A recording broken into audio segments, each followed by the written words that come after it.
मेरे भीतर बचपन से मुझे पता थी कि अध्यात्म है, लेकिन परिस्थिति ऐसी थी, बचपन से हम उस आध्यात्मिक यात्रा पे नहीं चल सके। पता है कि व्यवस्था ऐसी है कि भी और बहुत सारी चीज़ें भी देखनी है, लेकिन इच्छा भीतर वही थी बचपन से।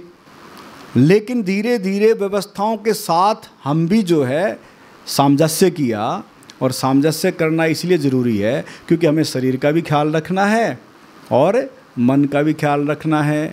हमें इतना पता है कि अध्यात्म से पेट तो भरेगा नहीं, समझ रहे ना बात।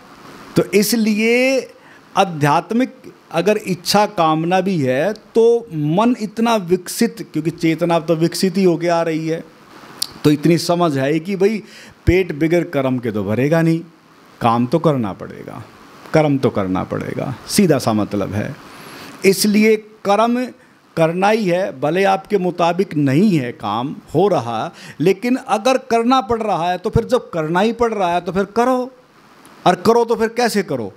कोई भी काम एक बोझ समझ के करो या खेल समझ के करो। कौन सा अच्छा, बोझ समझ के या खेल समझ के? अगर मान लो गृहिणी को पता है कि रोज़ाना झाड़ू लगानी है, रोज़ाना बर्तन करने, रोज़ाना खाना बनाना है, और बोलो रे भाई अब फिर झाड़ू, बोला फिर बर्तन, बोला फिर खाना, ओ तेरी गए, कमाल है। पता करना है तो भाई झाड़ू को खेल बना लो, बर्तन को भी खेल बना लो, और खाने को भी खेल बना लो, मजा लो ना। अरे जब करना ही है बोझ क्यों समझ रहे हो भाई? ये तो घर की छोटी मोटी कार्य होते हैं। फिर मान लो किसी को रोज़ ऑफिस जाना, बोला अरे रोज़ रोज़ बस में या गाड़ी में या ट्रैफिक में या पता नहीं दुनिया भर की चीज़ें, बोला भाई फिर ऑफिस, कमाल है, जाना तो है ही ना, कर्म तो यही है।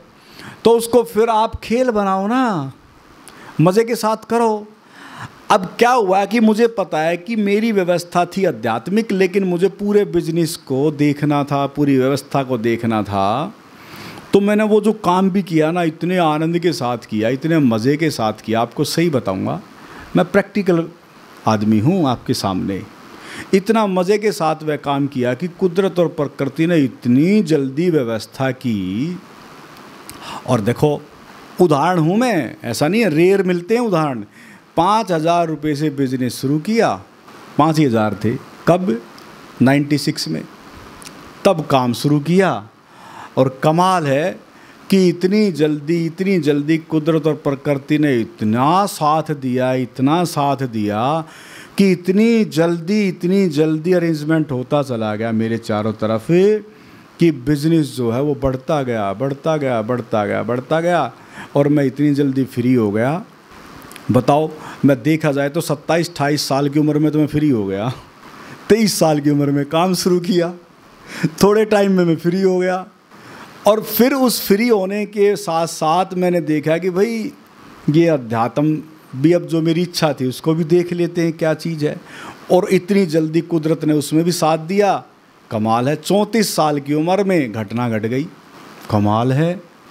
यानी कि 34 साल में संपूर्ण, बाह्य जगत से भी संपूर्ण, अंतस के जगत से ही संपूर्ण, यानी कि भौतिक जगत से भी सेटिस्फैक्शन और आध्यात्मिक जगत से भी संतुष्टि।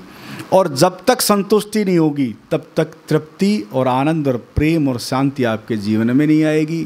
भाई कहीं भी आप तृप्त हो जाएं, कहीं भी संतुष्ट हो जाएं, या तो एक होता ना एक मापदंड।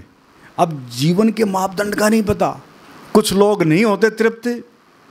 अब ये आपको देखना है कि मेरा भाई सैचुरेशन कहाँ है, मेरा वो बिंदु कहाँ पे है जो रुकेगा। अगर उस बिंदु को आपने ढूंढ लिया, मुझे अपने बिंदु का पता था कि मेरा बिंदु यहाँ तक है, इससे फालतू की आवश्यकता और ज़रूरत नहीं है, फिर तो खामखा का जीवन ढोना है। अब मैंने देखा कि भी जीवन को ढोना नहीं है, जीवन को खेल बनाना है, जीवन को बोझ नहीं बनाना है, जीवन को आनंद बनाना है। तो मैं कहता हूँ कि जीवन को आनंद और खेल आपके हाथ में है, उसे बनाना। और अगर आपके जीवन में अभी तक कोई बोझल लगता है कोई कार्य, आज से आप अपने मन को उस कार्य के प्रति खेलपूर्ण बनाएं। मैं कहता हूं कि आपका जो जीवन है वो अपने आप आनंद में होता चला जाएगा। आप जैसे आपने खूब गीता पढ़ी है, खूब कथा सुनते रहते हैं, भगवान कहते हैं कि आप निष्काम कर्म करें, फल की इच्छा ना रखें, फल की आकांक्षा ना रखें। 100 ने सुन रखी है, लेकिन 24 घंटे यही रहता, मैं ये करूँगा तो क्या मिलेगा, ये करूँगा तो क्या मिलेगा, ये करूँगा तो क्या मिलेगा। इसी उधेड़ बुन में रहती है दुनिया। कमाल है। हमने कभी सोचा था कि ऐसा भी आश्रम होगा, ऐसे लोग भी होंगे? अरे हम दो ही तो थे, हमें थोड़ी ना पता था कि आप लोग भी यहाँ ऐसे इस समय ऐसी अवस्था में बैठेंगे हमारे सामने, हमें कोई मतलब थोड़ी ना था। लेकिन जब कोई भी कार्य में आप लगते हैं, किसी भी कार्य में अगर आप मन से, दिल से, भाव से, प्रेम से, खेल से अगर उस कार्य को अंजाम देते हैं तो फिर कमाल है, कुदरत और प्रकृति अपने आप से सारी चीज़ें पूर्ण करती चली जाती है।